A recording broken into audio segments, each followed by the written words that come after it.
মত যত দিলটা শক্ত হোক না কেন, পাথর হৃদয় হোক না কেন, সব নবীরা ইন্তেকালের পর আসমানে গিয়েছেন।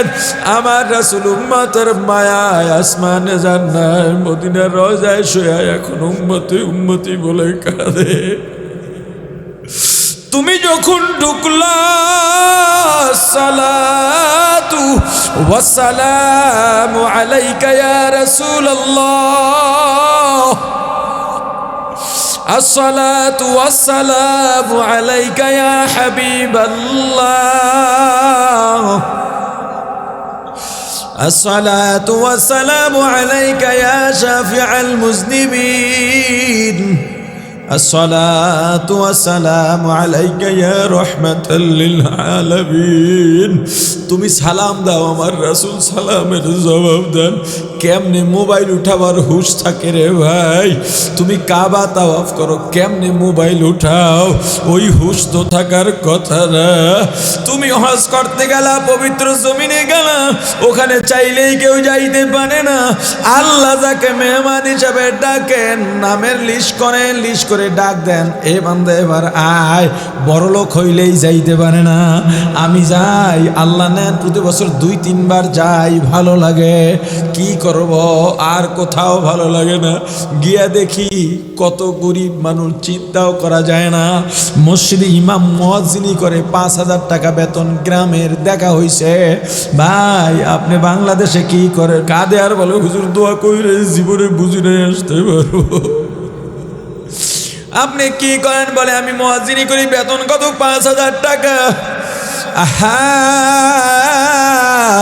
বলে অনেক কষ্ট করে আল্লাহর কাছে দিন রাত কেঁদেছি, তাহাজ্জুদ বাদ দিই না। আল্লাহ আপনার ঘর জিয়ারত না করাইয়া মউত দিয়েন না। মুয়াজ্জিন চইলা যায়, রিকশাওয়ালা চইলা যায়, তুমি ধনী যাইতে পারো নাই।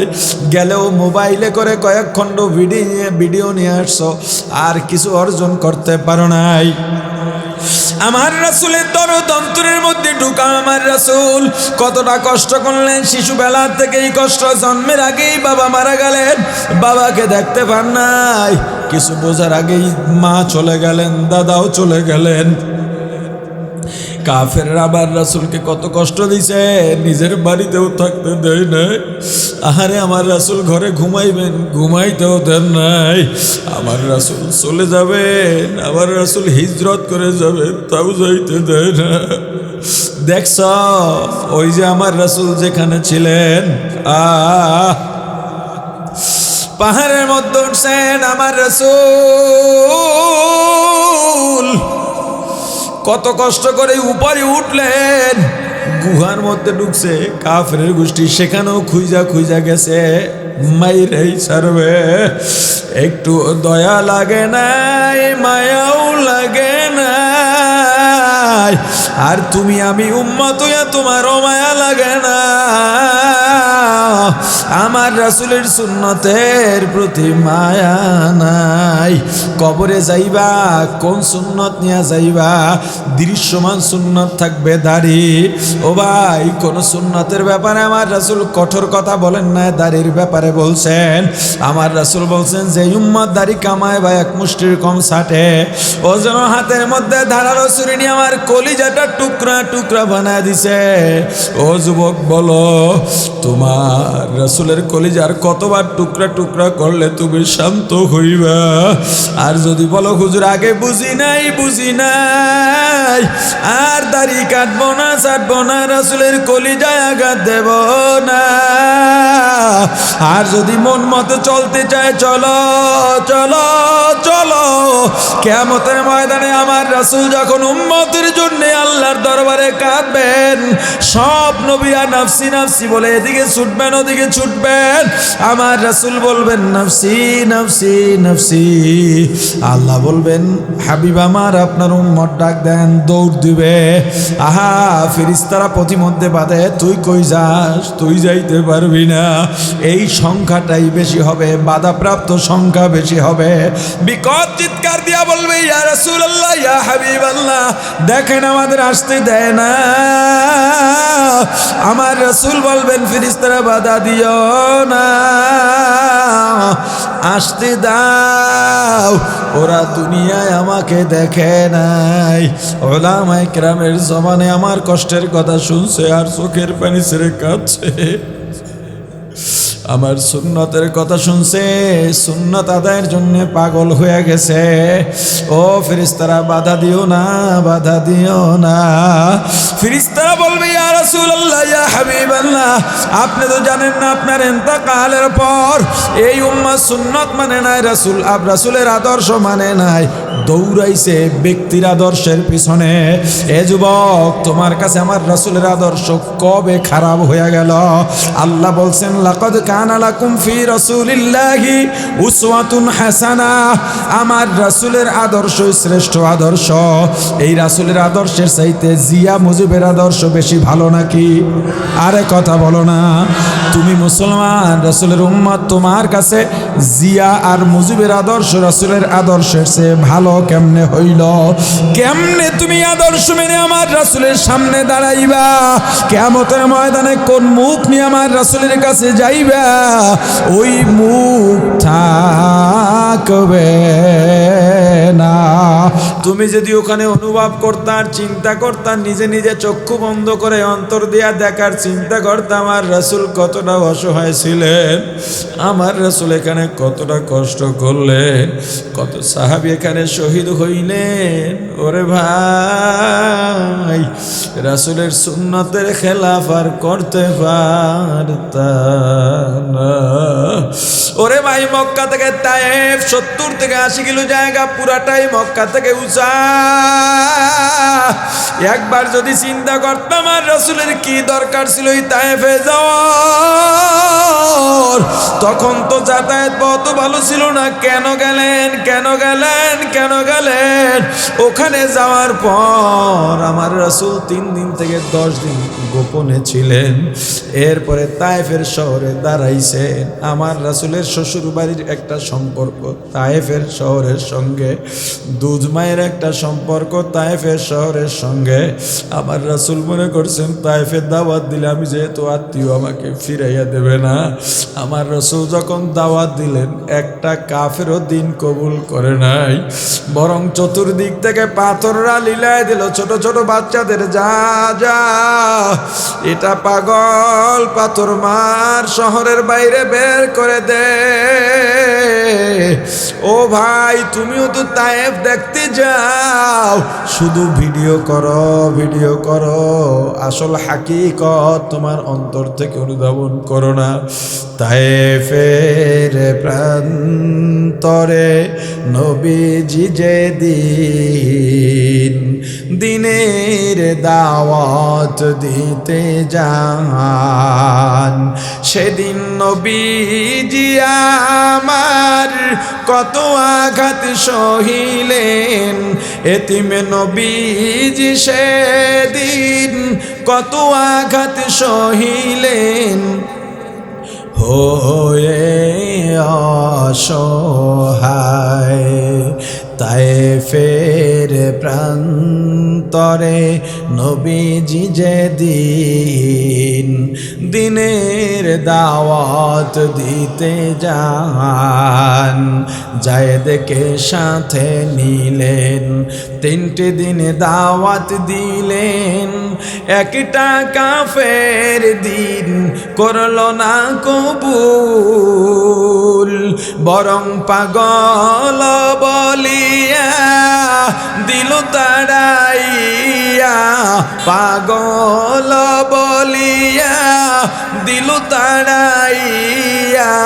চিনল না ওই দুর্ভাগার দল আল্লাহরই রাসূল, চিনল না ওই দুর্ভাগার দল আল্লাহরই রাসূল। সেদিন নিরাশ হয়ে নবীজি আসতেছিলেন ফিরিয়া, নিরাশ হয়ে নবীজি আসতেছিলেন ফিরিয়া, হয়ে অসহায়। ও ভাই, একটু চক্ষু বন্ধ করো, অন্তরের চক্ষুটা খুলে একটু ওই সময়ের মোরাকাবা করো, আমার রাসূলের দেহটা দেখার চেষ্টা করো। কাফেররা চতুর্দিক থেকে পাথর মারে, ডানে মারে, বামে মারে, সামনে পেছনে। হযরত যায়েদ রাদিয়াল্লাহু তাআলা আনহু একবার ডানে যান, আর একবার বামে যান, আর একবার পিছে, আর একবার সামনে। যায়েদের মাথাও ফেটে গেছে, গায়ের বিভিন্ন জায়গা থেকে ফেটে রক্ত পড়ে, কিন্তু আবার রাসূলের শরীর মোবারক এমন কোন জায়গা নাই ফুটা হয় নাই, ক্ষত হয় নাই, এত রক্ত, এত রক্ত, এত রক্ত। শরীর বাইয়া বাইয়া বাইয়া পায়ের দিয়া বের হইয়া যায়, জুতার সঙ্গে যেগুলো আটকে যায়, রক্ত জমাট হইয়া জুতা পায়ের সঙ্গে আটকে গেছে। আমার রাসূল হাঁটতে পারেন না, দাঁড়াইয়াও থাকতে পারেন না। সবাইকে ডেকে বলে, এ তায়েববাসী, আমাকে মেরো না, মেরো না, মেরো না। আমি পাগল না, আমি তোমাদের মুক্তির পথ দেখাইতে আসছি, তোমাদের পরকালীন মুক্তির জন্য আসছি, এক আল্লাহর দাওয়াত নিয়ে আসছি। আল্লাহর রাসূল যত বলেন গিয়া ধাক্কা মেরে সামনের দিকে হাঁটায় দেয়। যখনই ধাক্কা মারে আমার রাসূল পড়ে যান, আবার যখন উঠতে চান, অনেক কষ্ট করে উঠবেন, অর্ধেক উঠে ওই সময় আবার ধাক্কা মেরে ফেলায় দেন। ওরে ভাই, তুমি যদি ওই তায়েফের ময়দানে গিয়ে এটা চিন্তা করতা, একটু ভাবো, ভাবো আমার রাসূলের অবস্থাটা তখন কেমন হয়েছিল। এসব চিন্তা করলে কোথায় মোবাইল, কোথায় ভিডিও, কিছুই থাকতো না, তুমি পাগলের মতো হইয়া যাইতা। ওরে ভাই, আমার রাসূলের কষ্টের জীবন, তুমি মক্কা গেলা, তাওয়াফ করো, বিশ্বের শ্রেষ্ঠ জায়গায় তুমি গেলা, আমার আল্লাহর রহমত সরাসরি যেখানে বর্ষিত হয়, আল্লাহর ঘরে গেলা, ওখানে গিয়া তোমার চোখে পানি পড়ার কথা। আবার রাসূলের রওজার সামনে গেছ, এখানে তো চোখের পানি না পড়ে পারে না। আলহামদুলিল্লাহ, আলহামদুলিল্লাহ ওয়া কাফা ওয়া সালামুন আলা وسلام على عباده الذين اصطفى. أما بعد، فأعوذ بالله من الشيطان الرجيم. بسم الله الرحمن الرحيم. قال النبي صلى الله عليه وسلم: لا يؤمن أحدكم حتى أكون أحب إليه من والده وولده والناس أجمعين، أو كما قال النبي عليه الصلاة والسلام. صدق رسوله النبي الكريم. محبت درود شريف پوری. اللهم صل على محمد وعلى آل محمد كما صليت على إبراهيم وعلى آل إبراهيم إنك حميد مجيد. সবাই পড়েন اللهم بارك على محمد وعلى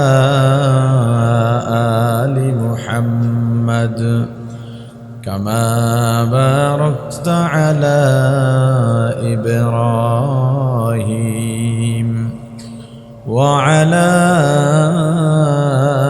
آل إبراهيم إنك حميد مجيد. يا حي يا قيوم برحمتك استغيث، أصلح لي شأني كله ولا تكلني إلى نفسي طرفة عين. الحمد لله. জামিয়া ইসলামিয়া দারুল উলুম স্বল্পপেন্নাই মাদ্রাসার ৬৬তম বার্ষিক ২ দিনব্যাপী ওয়াজ মাহফিলের সমাপনী দিনের সমাপনী অধিবেশনের মোহতরম সভাপতি মুআজ্জাজ মুকাররম হযরত উলামায়ে কেরাম,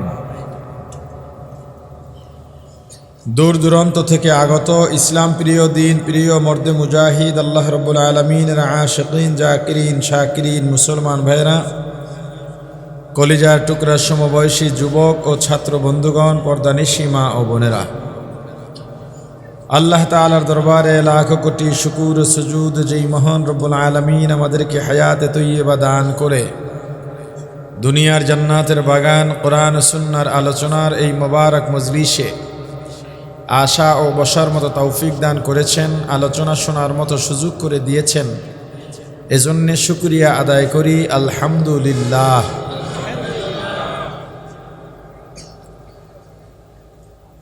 রাসূল করিম সাল্লাল্লাহু আলাইহি ওয়াসাল্লাম বলেছেন, লা ইউমিনু আহাদুকুম, তোমাদের মধ্যে কেউ কোনো একজনও ততক্ষণ পর্যন্ত পূর্ণ মুমিন হতে পারবে না, খাঁটি মুমিন হতে পারবে না, যতক্ষণ পর্যন্ত দুনিয়ার সব কিছু থেকে রাসূলকে বেশি ভালোবাসা না যাবে, এমনকি নিজের জীবন থেকেও বেশি ভালোবাসতে হবে। কাকে? এরকম বোবা মজলিসে কথা বেশি বলতে পারবো না। সবার যতটুকু স্বাভাবিক আওয়াজ আছে, এই স্বাভাবিক আওয়াজে হলেও প্রশ্নের জবাব দিতে হবে। সবচেয়ে বেশি ভালোবাসতে হবে কাকে? এই যে রাসূলের নাম নিলেন, অনেক টাকা খরচ হয়েছে, গুনাহ হয়েছে, নিজের থেকেও বেশি ভালোবাসতে হবে। এখন দুনিয়ার ভালোবাসাও আছে, রাসূলের ভালোবাসাও আছে, তবে অন্যদের থেকে রাসূলের ভালোবাসা বেশি না। সে কি মুমিন থাকবে? বলেন, থাকবে। তারও ঈমান আছে। কি আছে? কথা কয় না, মুশকিল। রাসূলের ভালোবাসাও আছে, তবে সব কিছু থেকে বেশি, সন্তানের থেকে বেশি না, মা বাবা থেকে বেশি না, আমার নিজের থেকে বেশি না। এই লোকের ঈমান থাকবে? আপনারা কি কথা বোঝেন? হ্যাঁ বলেন, না বলেন, সবাই জবাব দেবেন। এই বারবার যদি আপনাকে আমি কথার উত্তর দেওয়ার তালকিন দিই, তাহলে মৌতের তালকিন দিয়েও এখান থেকে চলে যাব। বয়ানের দরকার নেই। আমার দায়িত্ব বয়ান করা, আপনার দায়িত্ব আমার কথার জবাব দেওয়া। এটা আপনার দায়িত্ব। আমার বয়ান কি আপনাকে বলতে হচ্ছে যে হুজুর করেন করেন বলে দিতে হয়? আপনারটা আমাকে বলে দিতে হবে কেন? আমি যদি দেখি পরবর্তীতে আপনারা আমার কথার জবাব দেন না, আমিও চুপ করে বসে থাকি। যখন সবাই বলবেন হুজুর বলেন, ওয়াজ করেন, তখন আবার 1-2 শব্দ বলবো, আবার চুপ করে বসে থাকুন। এরপর বলতে থাকুন হুজুর বলেন, তবুও বলবো না। আপনারা যা করবেন আমি উত্তরে তাই করব। ব্যাপারটা যদি এমন হয় ভালো হবে? তাও সবাই কয় না। হ্যাঁ, এবার বুঝে শুনে বলেন। রাসূলের ভালোবাসা আছে, তবে স্ত্রী, সন্তান, মা বাবা, ভাই বোন বা নিজের থেকে বেশি না। তার ভিতরে ঈমান আছে। ওই ঈমান কেমন ঈমান? 10 কেজি পানির ভিতরে 1 কেজি দুধ দিছেন। কেউ যদি বলে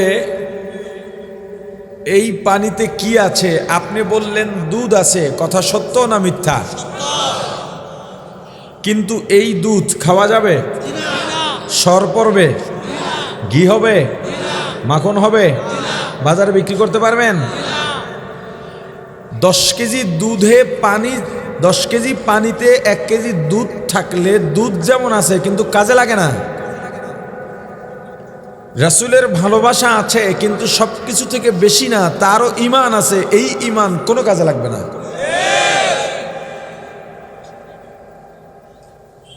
হ্যাঁ, তবে যার যাররা পরিমাণ ইমান আছে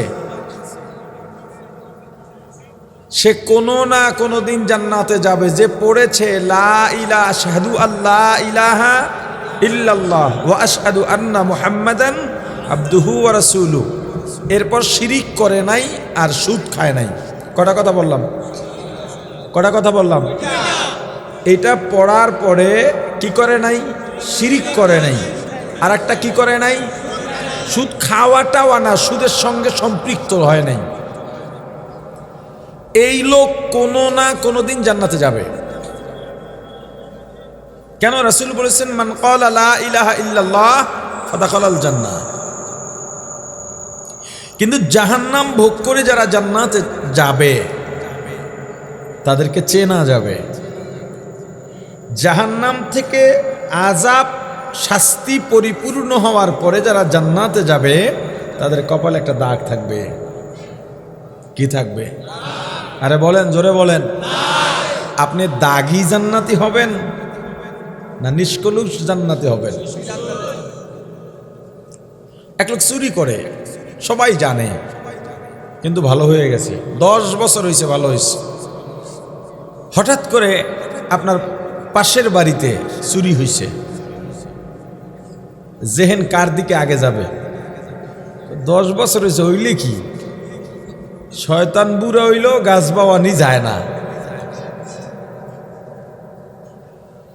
তো আমাদের চেষ্টা করতে হবে কোনটা? দাগি জান্নাতি হওয়ার। মানে আমি আগে জাহান্নামে যেতে চাই না, আমি জাহান্নাম আমাকে স্পর্শ করবে এটা চাই না। সব থেকে বেশি ভালোবাসতে হবে আমার রাসূলকে। ভালোবাসা কি জানলেই তো ভালোবাসা যাবে। কথা কয় না? ভালোবাসা পৃথিবীর শ্রেষ্ঠ পবিত্র শব্দ। ভালোবাসা পৃথিবীর শ্রেষ্ঠ পবিত্র শব্দ। হুজুররা, ওয়াইজিনে কেরাম, পীর সাহেবগণ, খতিব সাহেবরা ভালোবাসার আলোচনা করে না দেখা আর এক গ্রুপে এই ভালোবাসা নিয়ে গেছে। এখন আকাম করলে কয় ভালোবাসা, আকাম করে ধরা পড়লে কয় ভালোবাসার পূর্ণতা।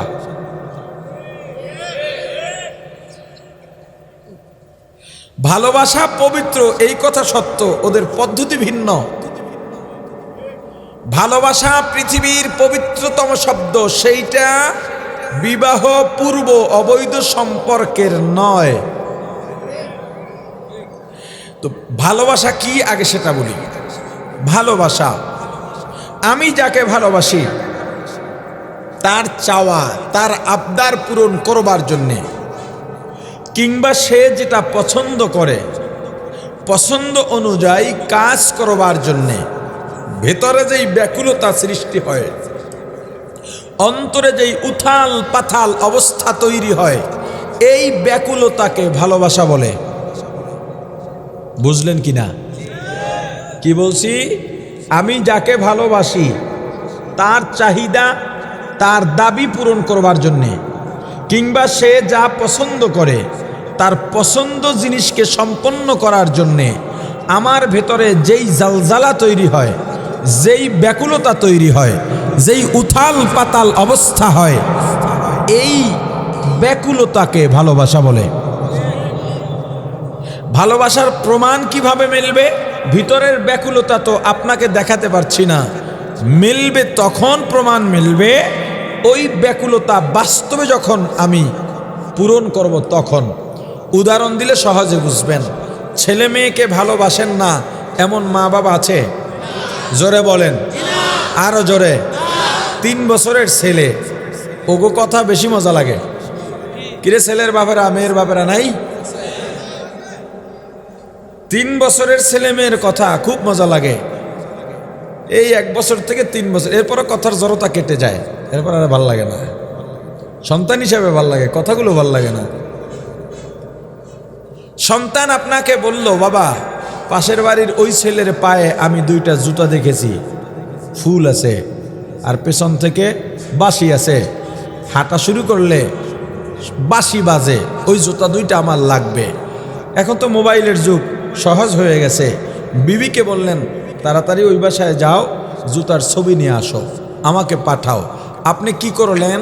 ছবি নিয়ে গৌরীপুর বাজারে চলে গেলেন, দাউদকান্দি বাজারে চলে গেলেন, দোকানে দোকানে খুঁজেন, যান আর বলেন, এই জুতা আছে, এই জুতা আছে, এই ডিজাইনের জুতা আছে। আপনার ভিতর একটা ব্যাকুলতা তৈরি হলো কিনা? ছেলে যে পছন্দ করলো জুতা, এই জুতা দেওয়ার জন্যে, তার চাহিদা, তার দাবি পূরণ করবার জন্যে আপনার ভিতরে একটা ব্যাকুলতা তৈরি হয়েছে কি হয় নাই? আপনি দেখলেন গৌরীপুরও নাই, দাউদকান্দিও নাই, গাড়ি একটা আসছে, কিছু বোঝার আগেই উঠে গেছেন। আগে 30 গাড়ি ছিল, এখন আছে কিনা জানি না। উঠে গেছেন, কুমিল্লা গেছেন। একজনের সাথে, কিরে কুমিল্লা, এখানে কি? কয় ছেলে জুতা চাইছে, এটা যদি না দিতে পারি কষ্ট পাবে, কান্নাকাটি করবে। ও কানলে আপনার কি? কথা বলে না। ও কান্নাকাটি করলে আপনার সমস্যা কি? আপনি সইতে পারতেছেন না কেন? ওকে আপনি ভালোবাসেন, এই ব্যাকুলতায় তার চাহিদা সামান্য 2টা জুতা পূরণ করবার জন্যে আপনি কুমিল্লা চলে গেছেন। এই যে ভিতরের ব্যাকুলতা, এটার নাম কি? আপনি যে ছেলেকে ভালোবাসেন, প্রমাণ কি? জুতা কিনে দিছেন। কি করছেন? আপনার স্ত্রী ভালোবাসেন কিনা? কথা কয় না। ভালোবাসেন? আন্দাজি বউরকা সাইজে বুড়িয়ে থাকবা সবসময়, নাহলে ভাল লাগে না। তোমার ভাইয়ের গোড়ালির দিকে তাকাইছ, তুই ভেটকেই রইস, তোমার সাইজে থাকা লাগে না? আরে কথা কয় না। বিবির জন্য তোমার পরিপাটি থাকা দরকার আছে না নাই? মুখের দুর্গন্ধের খবর আছে তোমার কাছে? বহু মানুষ কাছে দাঁড়ানো যায় না, কাছে দাঁড়ানো যায় না গন্ধে। ওই পুরুষের ঘরে যেই বিবি আছে, ওই মহিলার তো নোবেল পুরস্কার দেওয়া উচিত। তোমার নিজের খবর নেই, আর যারা বিড়ি টান, কেমনি যে বউ আছে, আহা, এভাবে জুলুম করো না বিবির প্রতি। তোমার বিবি যেমন তোমার সামনে পরিপাটি হয়ে আসবে, এটা প্রত্যাশা করো। তুমিও বিবির কাছে যাও, গায়ে ঘামের গন্ধ লইয়া যাও না, মুখে দুর্গন্ধ নিয়ে যাও না। বেটা বিড়ি খাইছি না।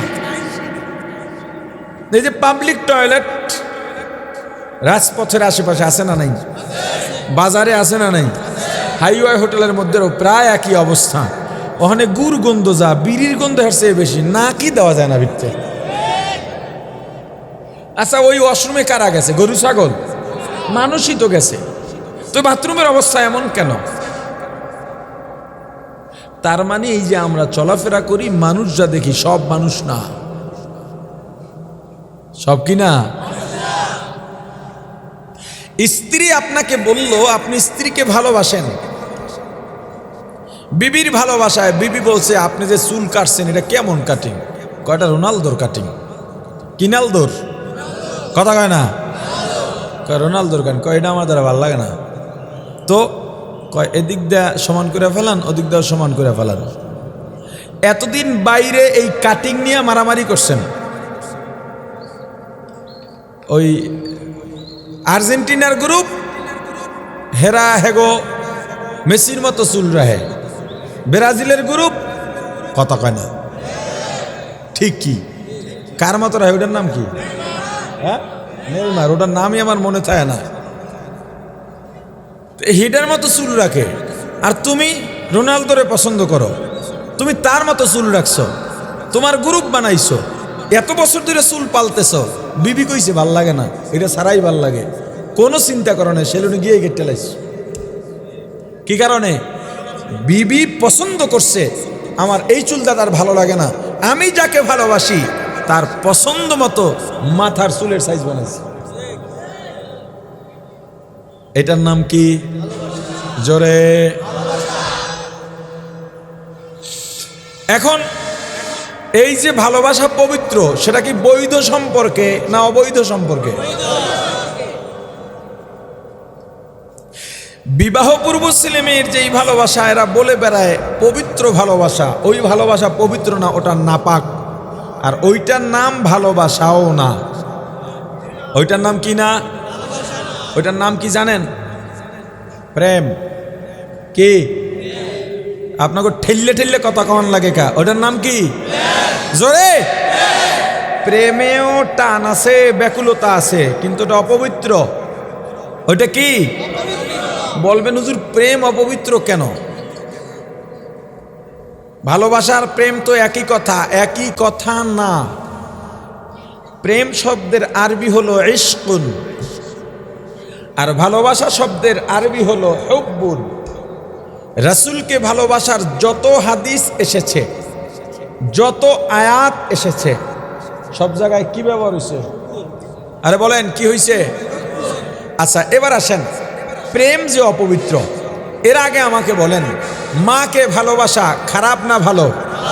শুধু ভালো না, ভালোবাসতেই হবে। হ্যাঁ, মেয়েকে, নিজের কন্যাকে ভালোবাসা ভালো না খারাপ? বোনকে? এবার আমাকে বলেন, আপনাদের মধ্যে এমন কোন সন্তান আছেন যে বলেন আমার মায়ের সঙ্গে আমার খুব প্রেম? কথা কয় না। যারা কয় না এরা মনে হয় মায়ের সঙ্গে প্রেমই করে।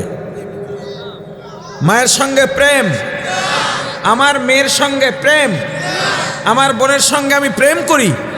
আরে বলেন না কেন? ভালোবাসার প্রেম যদি একই হয়, এটা বলতে সমস্যা কি? কিন্তু যদি বলি আমার মায়ের সঙ্গে আমার অনেক ভালোবাসা, কে কে? আমার মেয়েকে আমি অনেক ভালোবাসি, সমস্যা আছে? আমার বোনকে আমি ভালোবাসি, সমস্যা আছে? তার মানে কি প্রমাণ হলো? ভালোবাসা আর প্রেম দুইটা কি না? সুয়ালে মুকদ্দর। যে হুজুর আপনারা তো আল্লাহ রাসূলের ক্ষেত্রেও বলেন রাসূল প্রেম, আল্লাহ প্রেম, আসলেই বলে। আমিও এক সময় বলছি, আল্লাহর সঙ্গে যেহেতু কখনো সম্পর্ক অবৈধ হয় না, এটা বললে দোষ না, তবে না বলা ভালো। না বলা কি? যেমন আমাদের সন্তানের মাঝে, এই যে আমরা মুসলমান, আমাদের ভিতর তো ইসলামী সংস্কৃতি নাই, দ্বীনি সংস্কৃতি, রাসূলের আদর্শিক সংস্কৃতি হাওয়া হয়ে গেছে। আপনি মনে করেন বাতিলের সাথে সশস্ত্র যুদ্ধ করে আমাদের ইসলাম কায়েম করতে হবে, যুদ্ধ না করলে ইসলাম আছে, এটা মনে করেন? কথা বলে না যে আমরা যতক্ষণে বাতিলরা আমাদেরকে কুপকাত না করবে, না গলা কাটবে, না জবাব দেবে, না মাদ্রাসা ভাঙবে, ততক্ষণ ইসলাম ঠিক আছে, এই চিন্তা বাদ দেন। বরং ওরা ইতিমধ্যে ইসলাম শেষ করে দিয়েছে। ওদের সংস্কৃতি মুসলমানের ঘরে, মুসলমান তো দূরের কথা, ইমামের ঘরে, ওয়াইজের ঘরে, পীরের ঘরে। ঠিক তো জোরে কইছেন, কিন্তু বলতে পারবেন যে আসলে কেমনে ওদের সংস্কৃতি আমাদের ঘরে? বলেন তো, আল্লাহর কুদরত যদি দেখি, আশ্চর্য ঘটনা শুনি বা দেখি, আল্লাহর কুদরত কি বলবো? কি বলবো? দেখেন, 2-4 জন বলছে চিন্তায় চিন্তায়, বাকিরা বলে নাই। কি বলবো? আপনার সন্তান কি বলে? ওয়াও। কি কয়? আস্তাগফিরুল্লাহ। এরপরে এখন নতুন আপডেট, ওএমজি। কি এমজি? আরে ভাই বলেন কি এমজি? আমি ক্লাস করতেছি, ক্লাস আগের দিন ভুললে যান, শুরু 2টা টান মারছি, শেষে মরণ টান দিয়ে গেছি, ওই দিন শেষ। সুর যদি হয় আলহামদুলিল্লাহ, না হইলে নাই। আপত্তি আছে? এই আওয়াজ কম কা? ওয়াজ সাইরা দিছি, এটা জানেন আপনারা? ও ভাই আপনি জান কা? সর্দি মনে হইন না? হ্যাঁ, আচ্ছা আবার আইয়েন, দেখা হবে ইনশাল্লাহ। কয় মিনিট লাগবে? হ্যাঁ 20 মিনিট। আচ্ছা আধা ঘন্টার মধ্যে আপনি আসবেন, 10 মিনিট বাড়াই দিলাম আপনারে। ও আচ্ছা, যান, আল্লাহ ভরসা। এমন বাসা রাখেন কা যেই বাসায় গেট তালা দিয়ে দেয়, পরে দারোয়ান খোলে না, উঠতেন না কেউ। এখন বাইরে যারা আছে চিন্তা করছে টান টন মারলে ঢুকুন যাইতো না, অবস্থা তো খারাপ। চাইলে আপনি যান, সমস্যা নেই, কিন্তু বয়াও দিতে পারি। ক্লাসের জন্য আসছি, বয়ান ছাড়ছি যে কয়টা কারণ আছে, এই যে আপনাদেরকে ঠেল্লা ঠেল্লা বয়ান শোনান লাগে, এটা আমার দায়িত্ব না। কিন্তু আপনারা মনে করেন আমাদের ওয়াজ করা আপনাদের জন্যে সবচেয়ে জরুরি কাজ। এটা কোনো জরুরি কাজ না। আপনার এলাকায় বয়ান করবে আপনার এলাকার আলেমরা, কিন্তু আপনার এলাকার আলেমের কথা আপনি শোনেন না দেখে আপনার এলাকার আলেমরা বাধ্য হইয়া দূর থেকে আমাদেরকে আনে। কথা জিগাইলে কথা কয় না। মাহফিলে যদি না আসতে পারে অসুস্থতার কারণে, এই গেল গেল গেল গেল গেল এখানে গিবত করে জাহান্নাম ওয়াজিব করে এরপর বাইর হয়, আইলো না কিল্লিগা। আরে আমি আসতে পারবো না, আমার বদলে আর একজন দিনই কথা বলে দেবেন। আমার ওজোর থাকতেই পারে যে ভাই অসুস্থ, কথা বলতে পারি না। মাহফিল কমিটি কয় হুজুর তাহলে অ্যাম্বুলেন্সে আন। আরে আমি অসুস্থ, অ্যাম্বুলেন্সে গিয়ে কি করবো? কথা কয় না, অ্যাম্বুলেন্সে গিয়ে কি করবো আমি? হ্যাঁ, নামাজ স্বাভাবিক ফতুয়া, নামাজ দাঁড়ায় পড়া ফরজ। নামাজ বলেন বলেন, নামাজ দাঁড়ায় পড়া। তো যদি অসুস্থ হও, আল্লাহ বলেন বইয়া পড়। ফরজটাকে আল্লাহ সহজ করে দিয়েছেন, যদি অসুস্থ হও বইসা পড়ো। যদি বইয়া থাকতে কষ্ট হয়, শুইয়া কেবলামুখী হইয়া ইশারায় পড়ো। ইশারায় মানে কি? আমি ধরে নিলাম তাকবীরে তাহরিমা আল্লাহু আকবার বলছি, আল্লাহু আকবার বলবো, ছানা পড়বো, আউযুবিল্লাহি সিল্লা পড়বো, আলহামদুলিল্লাহ সূরা পড়বো, বিসমিল্লাহ পড়বো, সূরা মিলাবো, এরপর আল্লাহু আকবার বলে রুকুতে যাব। আমি তো শোয়া, রুকুতে তো যাই নাই, আল্লাহু আকবার বলবো আর মনে ধরে নেব আমি রুকু করতেছি, এরপর সুবহান রাব্বিল আযীম পড়বো। আল্লাহ এত ছাড় দিয়ে দিছে, মাহফিল কমিটির দ্বারা অসুস্থ হইলো ছাড় নাই, অ্যাম্বুলেন্স নিয়ে আন। হ্যাঁ, বিনা পুঁজিতে, বিনা পুঁজি খাটানোয় দৈনিক লাখ টাকার উপরে কামাই করতে পারি আমি ওয়াজ দিয়া। ওয়াজ দিয়া এরা তো আছে যে এই ফাজিলগুলায় একটু যে আলাপ সালাপ করবো তার তো কায়দা নেই, ওটা নিয়ে কাটটা দিয়ে দেবে, পাবলিক বুঝুক আর না বুঝুক, এরপরে এটা নিয়ে অনেক কথা বলবে। প্রচুর কামানের সুযোগ এই মাহফিল দিয়া, পুঁজি লাগে না। মাহফিল গেলে সম্মানও বাড়ে, পরিচিতিও বাড়ে, পকেট ভরে যায়। জহুরের পরে মাহফিল করলো, বয়ান করলো, 50-60 হাজার টাকা আমারে দেয়। রাইতে করলে 1 লাখ, 1 লাখ 20-30ও আমারে দেয়। এটা কল্পনা আছে আপনাদের?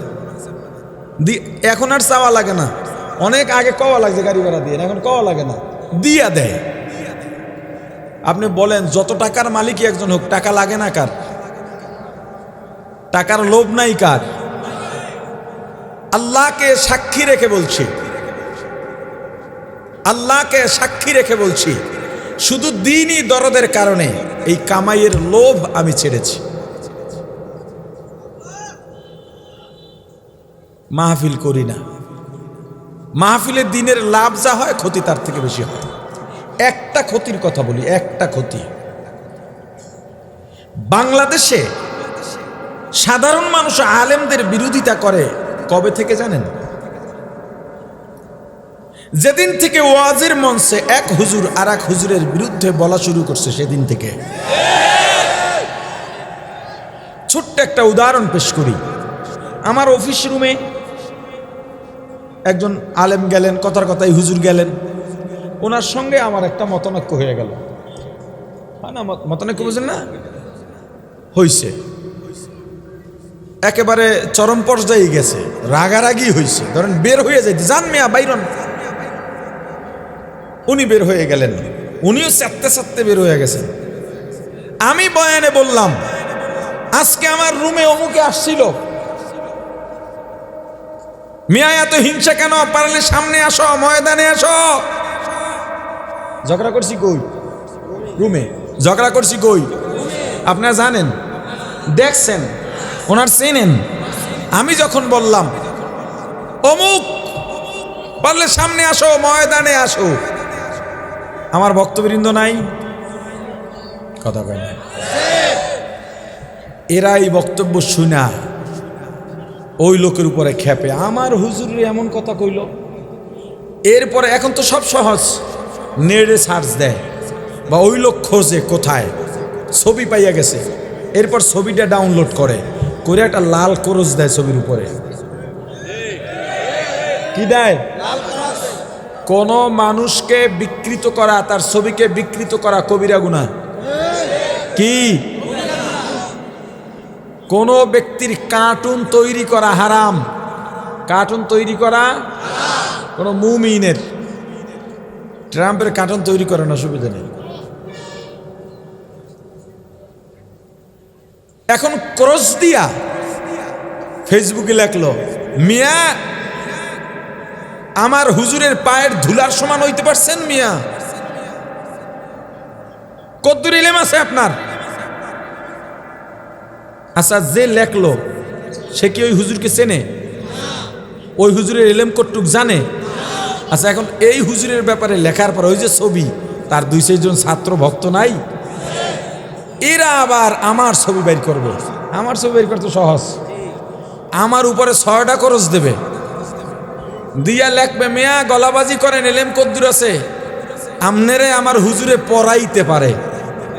ও জানে আমারে পড়াইতে পারবে কিনা, আমার এলেম কদ্দুর জানে? জানে না। এই যে গ্রুপ লেগে গেল, এরপরে এরা চলতে থাকে কতদিন? আর একটা ইস্যু আসার আগ পর্যন্ত। বাস এখন গ্রুপিং হয়ে গেছে, এক হুজুর আর এক হুজুরের বিরুদ্ধে বলে, আর সাধারণ পাবলিক ফেসবুকে এখন যার তার বিরুদ্ধে বলতে সামান্য দ্বিধা করে না। উম্মতের জন্য এর চেয়ে বড় ক্ষতি আর কি আছে? আজ পর্যন্ত কোন মাহফিল কমিটি কোন হুজুরকে বাধা দেয় নাই, হুজুর আপনি কারো বিরুদ্ধে বললেন না, এরকম কোন আলেমের বিরুদ্ধে বললেন না। বাধা দেয় কি? হুজুর রাজনীতির আলোচনা করেন না। বাধা দেয় কি? হুজুর কোরআন দিয়া কথা কেন, তার বুঝায় কোরআনে রাজনীতি নাই। আবার নেতারা এসে বক্তব্য দেয় মাইক লইয়া, যে আমরা আলেমদের কাছে অনুরোধ করব, আপনারা কোরআন হাদিস দিয়া কথা বলেন, রাজনীতির কথা কইেন না, আপনাদের রাজনীতি করা ঠিক না। কেন? কোরআনে রাজনীতি নাই। আপনারা বলেন, কোরআন পড়ছে কারা? সাধারণ না আলেমরা? নেতায় পড়ছে না আলেমে পড়ছে? কোরআনে রাজনীতি আছে না নাই জানে কেডা, আলেমে না নেতায়? জোরে বলেন। আমি কি কই, আপনারা কি কন? কোরআনে রাজনীতি আছে কি নাই এইটা কে জানে, আলেম না নেতা? তাহলে কোরআনে রাজনীতি আছে না নাই এটা কে বলবে, আলেম না নেতা? তা তুমি নেতা কই পাইলা? তোমার তো কোরআনুল কারিমের সবচেয়ে ছোট্ট সূরা সূরাতুল কাউসার তেলাওয়াত করতে দিলে যেই দোনালা দোঠাঙ্গা পড়ে আসো, ওটা যে ভেজতে ভেজতে যাইবে তা তো দেখা যায়। হ্যাঁ, ইমাম সাহেবরা কয়, হুজুর আপনি সবাই ইমাম, আপনার কোনো দল নাই। এইটা যে কয়, ওখানে তোরা ঠাইসা ধরা দরকার। ইমামের দল না থাকলে পাবলিক যাইবে কই? সবার আগে দল থাকবে ইমামের। ইমাম পথ প্রদর্শক। ইমামের কাজ রাখালগিরি করা। কি করা? রাখালগিরি। সে মুক্তাদিদের রাখাল। আমার রাসূল বলেছেন রাখাল, আল হালালু বাইয়িন ওয়াল হারামু বাইয়িন ওয়া বাইনাহুমাল মুশতাবিহাত। মুসলিম সানির দ্বিতীয় খণ্ডের হাদিস, বাবি আল হালালু বাইয়িন ওয়াল হারামু বাইয়িন। লম্বা হাদিস, অনেক বড় হাদিস।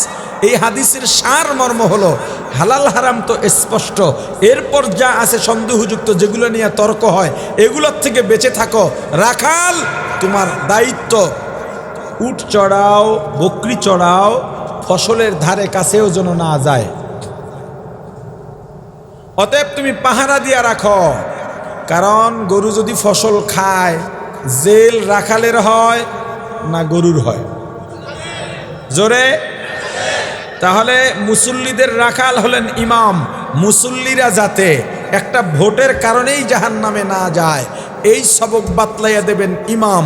যেই ইমাম বলে আমি নিরপেক্ষ, আমি কারো পক্ষে না, আমি কারো বিরোধী না, ওই ইমামের পেছনে নামাজ পড়া জায়েজ নাই।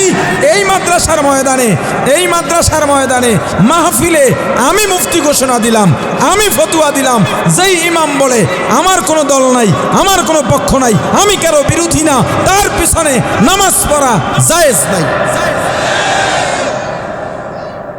যদি কেউ আমাকে ভুল প্রমাণ করতে পারে, এই ময়দানে এসে আবার আর একদিন তওবা করে যাব। ইমামের দল থাকবে সবার আগে। কমিটির বলা উচিত, হুজুর আপনি কি করেন এটা স্পষ্ট করেন, কারণ আমাদের জানতে হবে আপনি কোন দল করেন, কোন ফেরকার সাথে, কোন পন্থীর সাথে। আপনার পেছনে নামাজ আমরা পড়ব কিনা আগে আপনার দল আর মতামত জেনে নেই, তারপর সিদ্ধান্ত নেব। আর যখনই বলবেন ইমামের দল থাকবে না, তখন যদি দেওয়ানবাগের একটা ইমাম আসে, অগ টুপি তো আমগো চাইতে উঁচা। কাদিয়ানিরাও নামাজ পড়ায় এই দেশের মসজিদে, ষড়যন্ত্র কোথায় ঢুকছে বুঝে নেন, কিন্তু আপনি ধরতে পারতেছেন না। এই দল যদি ক্লিয়ার করতেন তাহলে সবার কাছে স্পষ্ট হয়ে যেত। হ্যাঁ, তাহলে এখন বলে কি, ও মাই গড, কি কয় ওএমজি, ওএমজি, ওএমজির পূর্ণ রূপ কি? ও মাই গড না? আচ্ছা, মানে ও আমার আল্লাহ। এখন ও মাই গড বলা শিরিক। ও মাই গড বলা, আরে বলেন না, ও মাই গড বলা শিরিক কেন? আল্লাহকে গড বলা, আল্লাহর যে নাম আছে এই নামের বাইরে অন্য নামে আল্লাহকে ডাকা শিরিক। কেউ কেউ যদি বলতে চান যে আল্লাহর ইংরেজি হইল গড, কি ইংরেজি? কথা কয় না, আল্লাহর ইংরেজি গড। আচ্ছা, এবার তাহলে আমার একটা উত্তর দেন, আমার নাম হাবিবুর রহমান, ইংরেজিতে কি? কথা কয় না। আব্দুল্লাহ ইংরেজিতে কি? তা আল্লাহ গড হইল কেমনে? আল্লাহ ইংরেজিতে গড হইল কিভাবে? আমাদের ভিতরে আমার সন্তান সালাম জানে না, আমার সন্তান যখন বাইরে আমি যাব আমাকে ফিয়ামানিল্লাহ বলতে পারে না, আমার সন্তান নিজে যখন বাইরে যাবে তাওয়াক্কালতু আলাল্লাহ বলতে পারে না, আমার সন্তান হ্যাঁ দিনই কোনো পরিভাষা তার ভেতরে নাই। এই দায়ভার কার? মা বাপের। প্রথমে মা বাবার, তারপরে শিক্ষকদের। জাহান্নামে যে কত ধরনের মানুষ যাবে এর সীমা নাই। তো যে কথা বলতেছিলাম, মোমেন কোনো না কোনো দিন জান্নাতে যাবে, মনে আছে? যদি দুইটা কাজ না করে। কয়টা? একটা শিরক, একটা শিরক, আর একটা সুদ। সুদের সম্পৃক্ততা। শিরক তো বুঝলেন, সুদ কেমনে? সুদ, আল্লাহ রসুল বলছেন ঈমান এক জাররা থাকলেও কোনো না কোনো দিন জান্নাতে যাবে।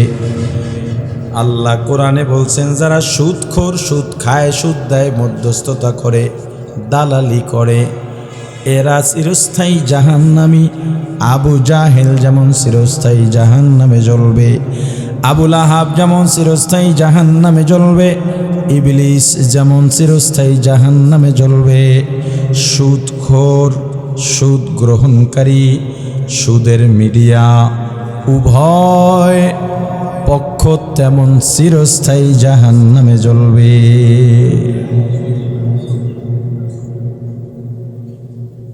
আমার রাসূল বলেছেন, রাসূলকে সব থেকে বেশি ভালোবাসা লাগবে। আমার সন্তানকে আমি ভালোবাসি, যার জন্য তার চাওয়া পূরণ করবার জন্য ব্যাকুল হয়ে যায়। আমার বিবিকে আমি ভালোবাসি, যার জন্যে বন্ধুদের সঙ্গে যেই ডিজাইন নিয়ে আমি এত প্রতিযোগিতা করলাম, আমার বিবির পছন্দে এক কথায় তেমন দাবিও করা লাগে নাই, জোর জবরদস্তিও করা লাগে নাই। আমি বিবির পছন্দ মন খুশির জন্যে তাকে বেজার করা যাবে না। যাকে যে ভালোবাসে তাকে কখনো কষ্ট দেয় না। এজন্য আমি চুলের কাটিং পাল্টাইলাম, টুপি পাল্টাইলাম, জুব্বা পাল্টাইলাম, চলার স্টাইল পাল্টাইলাম, বলার স্টাইল পাল্টাইলাম, কাজের ধরনও পাল্টাইলাম। এবার আপনি রাসূলকে ভালোবাসেন কিনা তা নিয়ে আলোচনা হবে। লা ইউমিনু আহাদুকুম হাত্তা আকুনা আহাব্বা ইলাইহি মিন ওয়ালিদিহি ওয়া ওয়ালাদিহি ওয়ান নাসি আজমাইন আও কামা ক্বালা আন-নাবিয়্যু আলাইহিস সালাতু ওয়াস সালাম। রাসূল বলেছেন সব থেকে নিজের থেকেও আমি রাসূলকে বেশি ভালোবাসবা। ভালোবাসারও মাঝখানে কথা রয়ে গেছে। ওই যে বলেছিলাম আল্লাহ রাসূলের সঙ্গে প্রেম শব্দ ব্যবহার করা উচিত নয়, আল্লাহর নামে আল্লাহ ডাকা উচিত। এখানে অনেকে প্রশ্ন করেন, তাহলে আপনারা যে খোদা বলেন, খোদাও তো আল্লাহর নাম না? ওই কথাটা বলতে গিয়ে এই উদাহরণ দিছিলাম, খোদা আল্লাহর বলে না, খোদা আল্লাহর। তা আপনারা বলেন কেন? উত্তর, খোদা আল্লাহর নাম হিসাবে আমরা বলি না, খোদা খোদা বলে বলে জিকির করি না, যেহেতু আল্লাহর নাম না। কথা বুঝছেন? আমরা খোদা আল্লাহর নাম হিসাবে বলি না। যদি আল্লাহর নাম হিসাবে বলতাম তাহলে খোদা খোদা বলে জিকিরও করতাম, কিন্তু জিকির আমরা করি না। তাহলে খোদা বলতে কি বুঝায়? খোদা উর্দু শব্দ, খোদ বখত থেকে খোদা, মানে তিনি একা একাই হয়েছেন, তাকে কেউ জন্ম দেয় নাই, তিনিও কারো থেকে জন্ম নেন নাই। লাম ইয়ালিদ ওয়া লাম ইউলাদ। সূরাতুল ইখলাসের সারমর্ম হলো খোদা। সূরাতুল ইখলাসের সারমর্ম হলো খোদা। তো এই জন্য আমি যখন থেকে এই ব্যাপারটা অনুধাবন করলাম, প্রশ্ন আসছে, গবেষণা করলাম, দেখলাম আসলে খোদা নাম না। কারণ যখন উর্দুখানায় পড়ছি তখন খোদা আমিও নাম মনে করছি। আসলে তো খোদা কি না, আল্লাহর নাম না। এরপর থেকে আমি আর খোদা বলি না, যেখানে বলা লাগে আমি আল্লাহর নামই বলি। পরহেজ করা ভালো, পরহেজ করা ভালো। কিছু জায়েজ জিনিস বিভ্রান্ত এড়াবার স্বার্থে কিছু জায়েজ জিনিসকেও ছেড়ে দিতে হয় যদি গুনাহ না হয়। যেমন মানসুর হাল্লাজ বলেছেন আনাল হক, আমি খোদা। আবু জাহেল না কে যেন ফেরাউনে বলেছে আনা রাব্বুকুমুল আলা, আমি তোমাদের বড় খোদা। দুজনার বলা কি এক? বলে না, বলা এক। দুজনার প্রেক্ষাপট এক, কিন্তু দুজনেই কি দাবি করছে? রব দাবি করছে। এখন আনাল হক কিভাবে মানসুর হাল্লাজ বললেন? এটা মানুষকে বুঝাইলে যে সে দ্বীনে ফিরে আসবে এমনটা না, এটা না বুঝাইলে যে সে মুমিন থেকে খারেজ হয়ে যাবে এমনটা না। কিন্তু যেহেতু এটা নিয়ে বিতর্ক তৈরি হয়, সহি মানসুর হাল্লাজের ব্যাপারটা সহি, কিন্তু এটা বুঝাবার দরকারই নাই, আলোচনায় আনারই দরকার নাই। যেহেতু শক আছে, আলোচনা আছে, সন্দেহ আছে, বিভ্রান্তির ব্যাপার আছে, আমি এই নীতি গ্রহণ করে চলি। কথা বুঝছেন? আচ্ছা, এখন রাসূলকে ভালোবাসি কিনা, ভালোবাসার ব্যাখ্যা তো পাইলাম। এখন যদি রাসূলকে ভালোই বাসি কি হবে? রাসূল যা যা বলেছেন, যা যা পছন্দ করেন, সেটা ওই পছন্দ অনুযায়ী আমাকে সাজাবার ক্ষেত্রে, সংসার সাজাবার ক্ষেত্রে, সন্তান সাজাবার ক্ষেত্রে, বিবি সাজাবার ক্ষেত্রে, ব্যবসা সাজাবার ক্ষেত্রে, রাষ্ট্র সাজাবার ক্ষেত্রে, মুআমেলায়, চলাফেরায়, কথাবার্তায়, লেনদেনে, রাজনীতিতে, অর্থনীতিতে, সংসারে, সমাজে, ব্যক্তিতে, সব জায়গায় আমি কার পছন্দ মতো সাজবো? জোরে জোরে জোরে জোরে। এখন রাসূলের পছন্দ জিনিস বাস্তবায়নের জন্য আমার ভেতরে ব্যাকুলতা কতটুকু, দেখেন ব্যাকুলতা আছে কিনা। हकीकत से तो दुनिया बेखबर है, दुनिया की नुमाइश पर नजर है। नमी गोयम के आज दुनिया जुदा बाश, बहर कारे के बाशी बा खुदा बाश। सिस्ते दुनिया आज खुदा गाफिल बुदद, मैं कमाशो नुकरा हो फर जिंदो जान दुनिया में हो, दुनिया का तलबगार नहीं हो। दुनिया में हो, दुनिया का तलबगार नहीं हो। बाजार से गुजर हो, खरीददार नहीं हो। बाजार से गुजर हो, खरीददार नहीं हो। जागा जी लगाने के दुनिया नहीं है,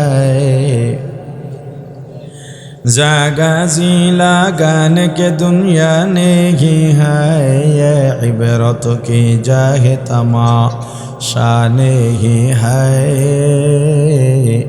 ये इबरत की जाहे तमाशा शाने है ला इलाहा इल्लल्लाह ला इलाहा इल्लल्लाह ला इलाहा इल्लल्लाह ला इलाहा इल्लल्लाह ला इलाहा इल्लल्लाह ला इलाहा इल्लल्लाह ला इलाहा इल्लल्लाह ला इलाहा ইল্লাল্লাহ।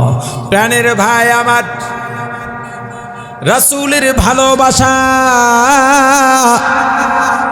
উম্মতের অন্তরে থাকলে রাসূল যা পছন্দ করেন, যা বলেছেন তা বাস্তবায়নের জন্য ব্যাকুলতা তৈরি হবে। রাসূল পছন্দ করেন তুমি যখন ইস্তিনজায় যাইবা, যাওয়ার আগেই দোয়া পড়বা, দোয়া শেষ বাম পা দিয়া ইস্তিনজায় প্রবেশ করবা।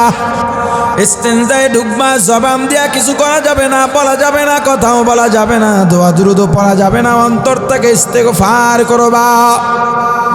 ইস্তিনজায় যখন বসবা, যতটুকু ঢেকে বসা যায় ততটুকু ঢাকবা, হাঁটুও ঢেকে বসবা। আবার যখন বের হইবা, বের হওয়ার পরে দোয়া পড়বা, দোয়া পড়বা। বের হবার পরে, বের হওয়ার সময় ডান পা দিয়া বের হইবা। মসজিদে যখন ঢুকবা, ডান পা দিয়া ঢুকতে শুরু করবা আর দোয়া পড়তে শুরু করবা। পা দেওয়া শেষ, দোয়াও শেষ। ভিতরে গিয়া দুনিয়াবি কথা বলবা না, ইবাদত করবা। বাইরে বের হবা, বাম পা দিয়া বের হতে হতে দোয়া পড়বা। বের হইয়া যাইবা, ঘুমাইতে যাইবা, ডান কাতে ঘুমাইবা, কেবলামুখী হইয়া ঘুমাইবা। ঘুমাইতে যাইবা, দোয়া পড়বা। জিকির করতে করতে ঘুমাইবা, দরুদ পড়তে পড়তে ঘুমাইবা। দরুদ পড়তে পড়তে যদি ঘুমাবার অভ্যাস করতে পারো, দেখবা স্বপ্নে আমার রাসূল তোমার সামনে হাজির হয়ে গেছে। ঘুম থেকে জাগবা, দোয়া পড়বা, আমার রাসূলের পছন্দ অনুযায়ী জীবন গড়বা। কথা বলবা, সত্য বলবা। কারো সঙ্গে দেখা হলে সালাম দেবা, ক্ষুধার্ত পাইলে খাওয়াইবা। কাউকে গালি দেওয়া যাবে না। রাষ্ট্রীয়ভাবে ইসলাম প্রতিষ্ঠার জন্য জীবনটা দিয়া দেবা, অর্থ দেবা। রক্ত দেওয়া লাগলে রক্ত দেবা, জীবন দেওয়া লাগলে জীবন দেবা। কারণ রাসূলের চাইতে তোমার জীবনের দাম বেশি না, রক্তের দামও বেশি না।